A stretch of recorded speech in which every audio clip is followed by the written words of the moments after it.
Buenas noches. Ya hace 15 días estuvimos con el doctor Aurelio Chamorro, que se encuentra otra vez hoy con nosotros, hablando acerca del verdadero sentido de la vida, de que la vida es un camino, hay un punto de partida, hay un destino, aunque en realidad el destino es el que mezcla las cartas. Nosotros somos los que debemos jugar esas cartas para que entonces lleguemos a buen puerto, lleguemos a un destino realmente importante para nuestra vida. Buenas noches. Buenas noches, Milton. Ahora, Aurelio, lo primero entonces que surge es que nos sintetices un poco lo que hablaste hace 15 días acerca de esto, y quisiera centrar hoy la entrevista en lo que se refiere a cuando tomamos ese camino y de repente nos equivocamos, nos torcemos en ese camino. ¿Qué es lo que pasa? Bueno, pues habíamos recurrido a una comparación que a mí me parece que es interesante entre lo que es nuestra vida y lo que es un recorrido, un viaje singular, en el cual se nos traza el recorrido, no lo recorremos nosotros, se nos asigna un coche adecuado para ese recorrido, se nos marcan, digamos, las direcciones, las normas de tráfico, digamos, incluso se nos asigna un navegador, un tontón, que nos va indicando en cada instante el mejor camino que debemos utilizar para poder alcanzar ese destino. Hablábamos de que realmente tenemos un peligro, y es olvidarnos de que vamos hacia algún sitio y confundir el camino con el destino. Cuando hay un anuncio de coches que se difunde mucho en televisión, que subraya la satisfacción de conducir, ¿verdad? Hay un anuncio en el que dice: ¿te gusta conducir? Pero cuando una persona cifra la expectativa de su vida en pasarlo bien, el tiempo, en disfrutar del recorrido, se ve tentado, digamos, a elegir pues caminos, carreteras bonitas, caminos, digamos, llenos de paisajes preciosos, y es posible que entonces los indicadores que le van marcando el camino que lleva al destino que él debe alcanzar prácticamente ya no le interesen. Hablábamos entonces del peligro de ignorar el destino y efectivamente quedarnos estancados en caminos que no conducen a nuestra felicidad.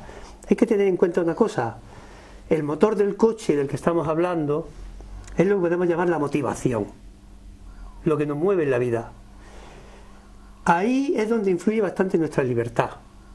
Nosotros elegimos valores, elegimos bienes.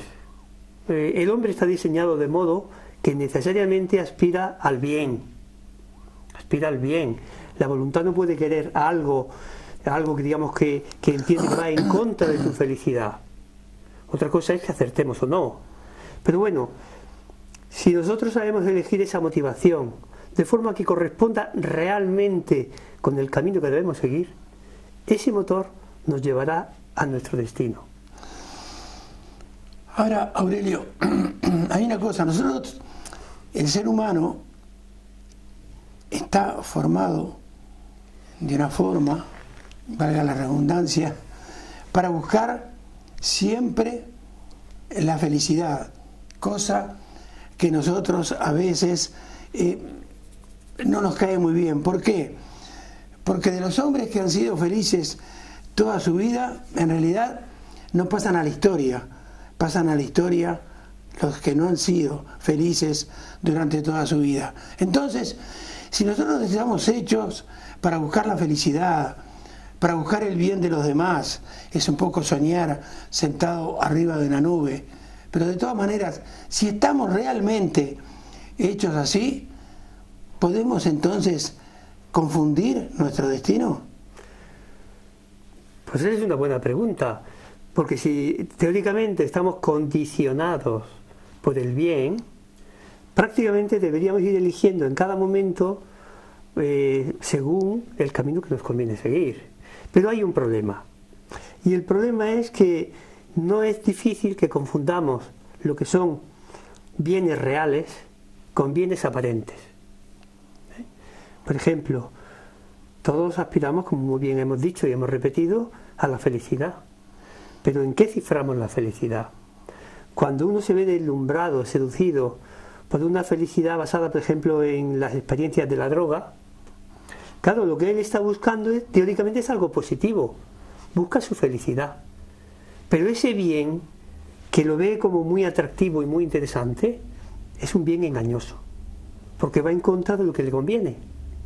Por tanto, la explicación para poder justificar que viéndonos movidos por la búsqueda del bien y de la felicidad, seamos capaces de frustrar nuestra realización personal, equivocar caminos y llevar nuestro coche del que hablamos a una dirección totalmente distinta, opuesta a la que nosotros pretendíamos, se basa en eso.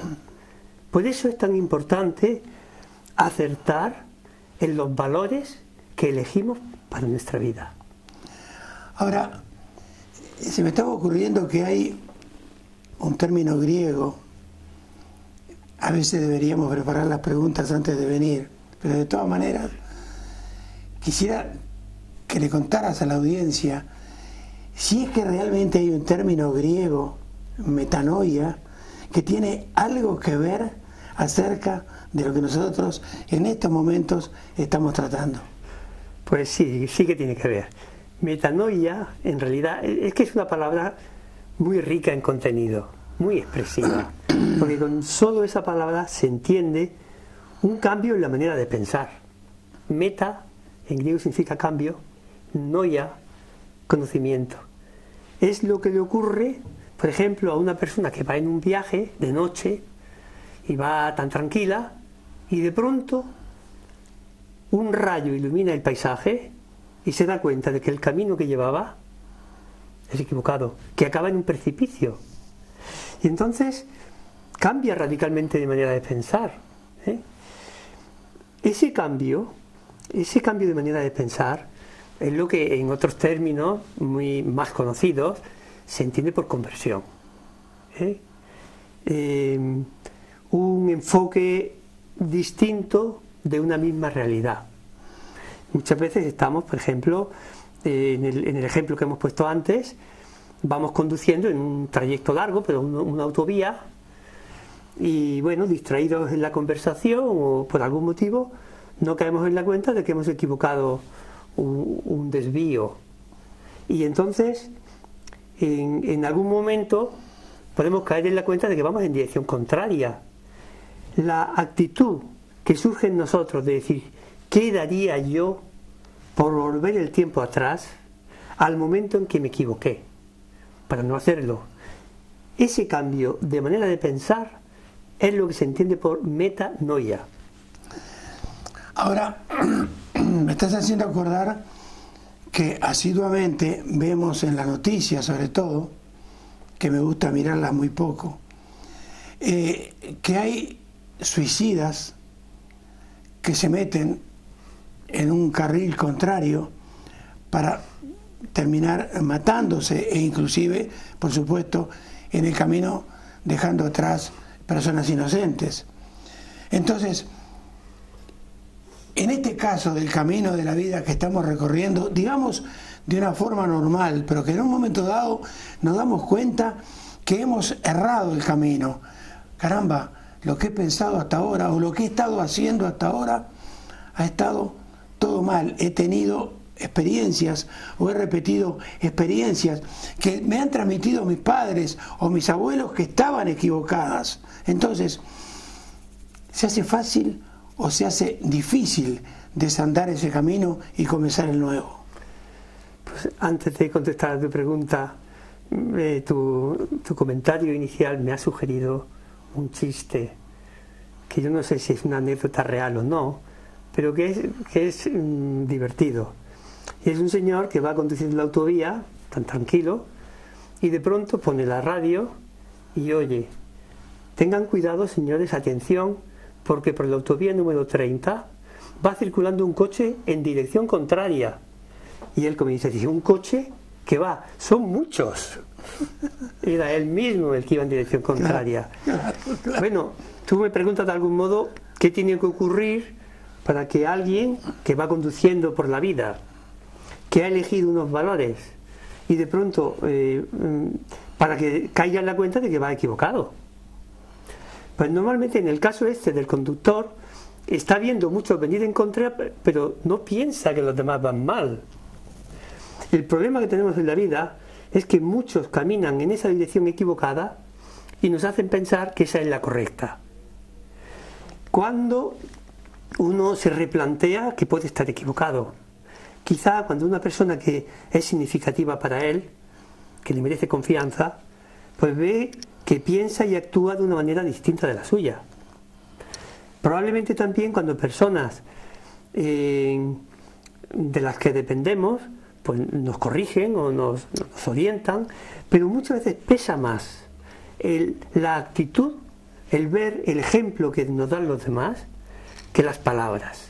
Las palabras puede que las oigamos, pero claro, cuando estamos comprobando en el día a día pues que la gente va precipitadamente en una dirección, no siempre es fácil caer en la cuenta de que estamos equivocados. En el ejemplo que te he puesto antes es un punto de luz que ilumina el camino. En este caso puede ser una llamada de atención de alguien que nos dice: mira el cartel, que vamos mal. Claro, en el momento en que uno descubre que el camino que lleva no es el adecuado, que ha elegido mal los valores, que probablemente ha centrado su vida en disfrutar, en acumular riquezas, en adquirir cada día más poder. Claro, esa riqueza que acumula no cae en la cuenta de que probablemente son monedas falsas, y que cuando llega al final del camino, el que estaba convencido de haber acumulado un gran tesoro se da cuenta de que es paupérrimo, que no tiene nada.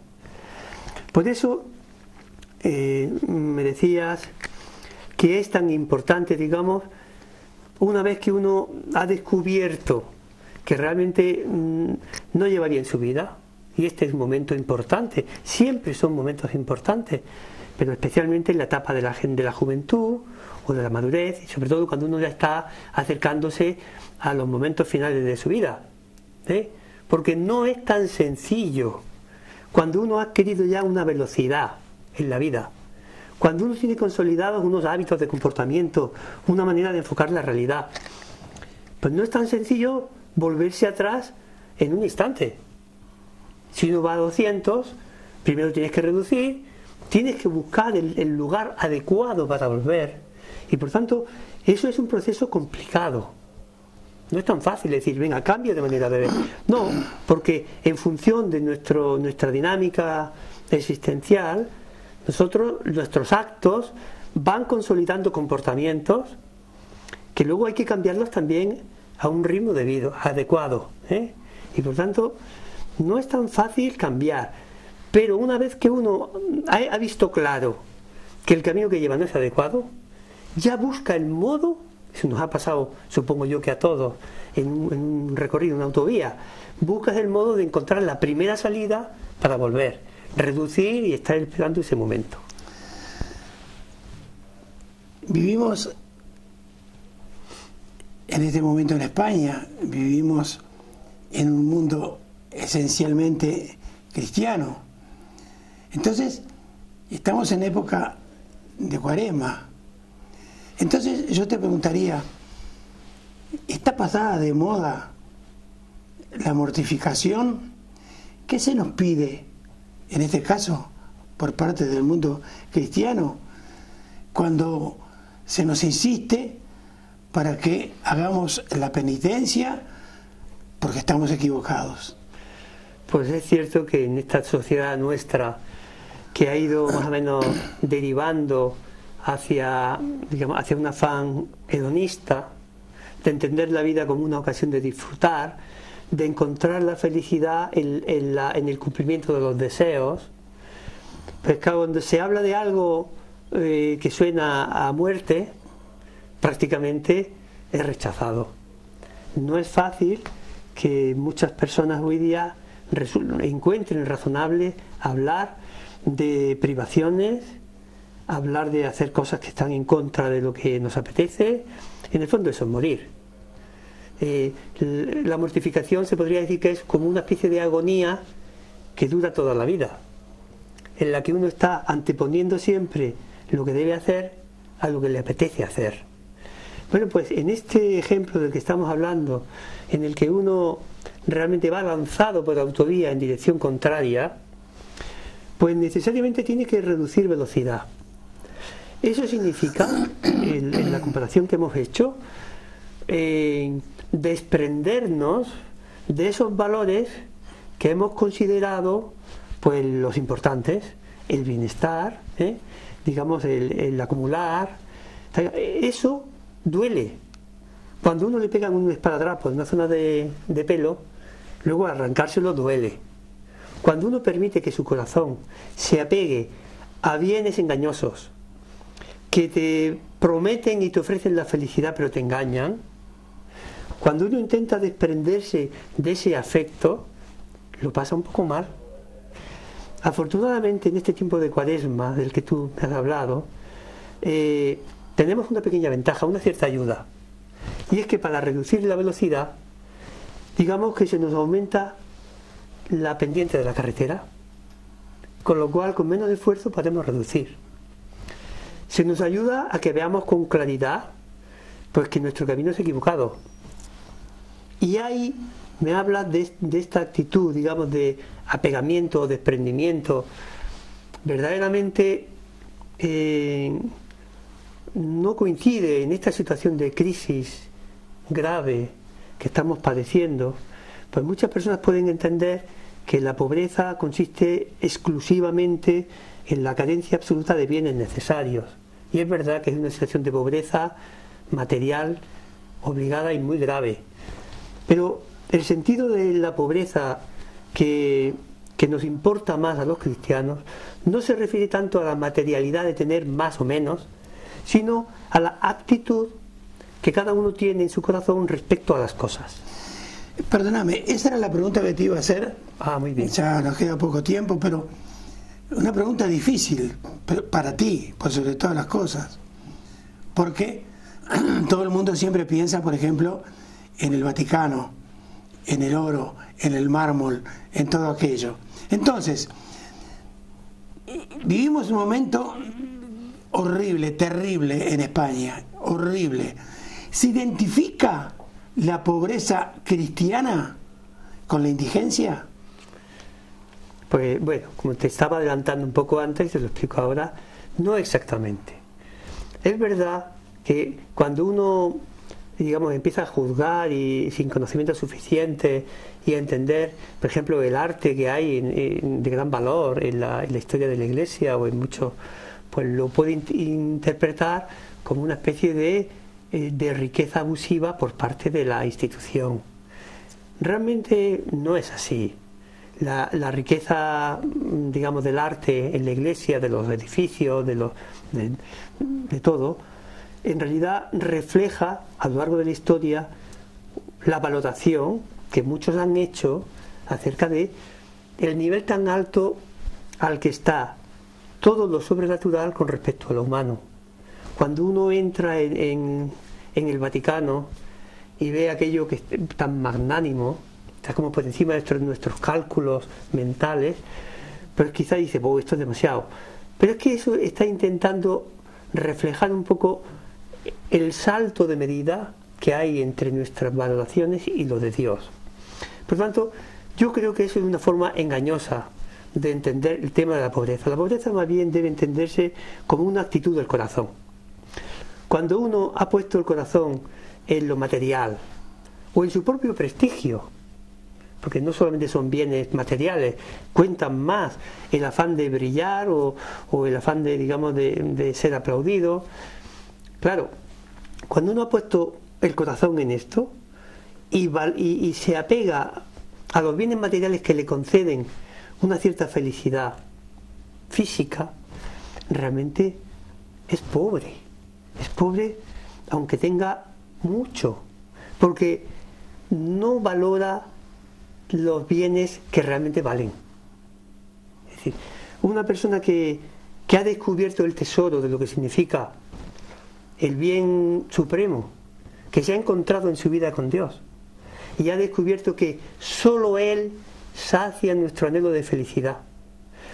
Y entonces, cuando se queda deslumbrado y toma la determinación de buscar por encima de todo ese tesoro, entonces en ese momento todo lo demás que antes consideraba de gran valor, pues su casa, sus posesiones, todo, queda devaluado. Esa persona puede ser pobre en la medida en que relativiza el valor de las cosas que antes eran absolutas. Y sobre todo porque toma una determinación, la determinación, digamos, de que esos bienes que le han sido concedidos no son para que él, digamos, los explote y los utilice para su propia felicidad. Debe compartir. Y aquí entra un punto que tiene mucho que ver con el tiempo que estamos viviendo. En la Cuaresma se nos piden 3 cosas fundamentalmente. 1, aumentar la oración, es decir, reflexionar, entablar una conversación con Dios, para tomar conciencia de nuestra situación, del sentido de nuestra vida. Primer punto. 2, penitencia, que es un poco el esfuerzo por desprenderse de todos aquellos bienes que se nos han pegado, porque son como imanes para nosotros y no son convenientes. Y el tercer punto es la limosna. La limosna supone compartir, desprenderse de estas cosas que teníamos apegadas, compartirlas.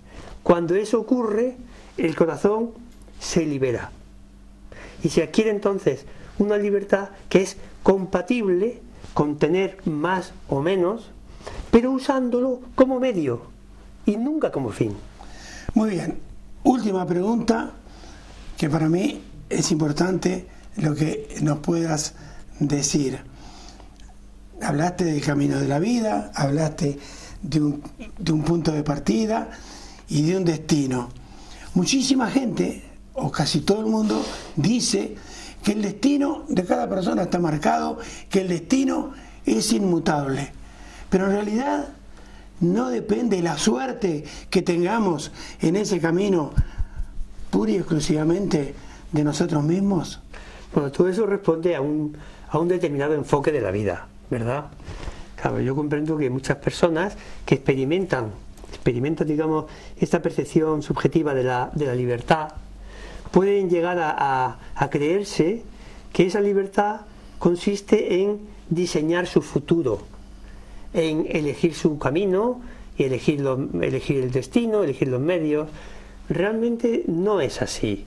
Nadie ha elegido el momento de la historia en que iba a nacer, sus padres, sus peculiaridades personales. Casi todo nos viene dado, por muchas circunstancias. El tema del azar, de la suerte, desde un punto de vista humano se puede entender que muchas cosas ocurren imprevistas, que son azar. Realmente, para una persona que tenga una visión cristiana de la vida, el azar es un poco relativo. Una cosa distinta es que cada uno de nosotros viene a la vida con un proyecto definido, en el cual disponemos de un tiempo, de unos recursos, de unos talentos, de una tarea a realizar, y entonces cada uno lo que tiene que hacer es ir conociendo paso a paso lo que debe hacer, y para eso tiene el dictado de la conciencia, y al final alcanzar su meta. Por tanto, yo no creo en el destino como fatalidad, sino más bien como una materialización de un proyecto que ha hecho para cada uno quien nos ha dado la vida, y es un proyecto que básicamente nos lleva a intentar recorrer el camino de vuelta a él. Salimos de él y debemos volver a él. Este es el secreto de la vida. Muy bien, muchas gracias. A ti, en 15 días nos reunimos otra vez, de pronto para hablar de algún tema médico, que mucha gente me lo pide. Es verdad, hablaremos. Entonces, según lo que Aurelio nos dice, tendríamos que decir que lo importante no es lo que el destino hace con nosotros, sino todo lo contrario, lo que nosotros hacemos con el destino. Unos instantes y seguimos con nuestro programa de hoy.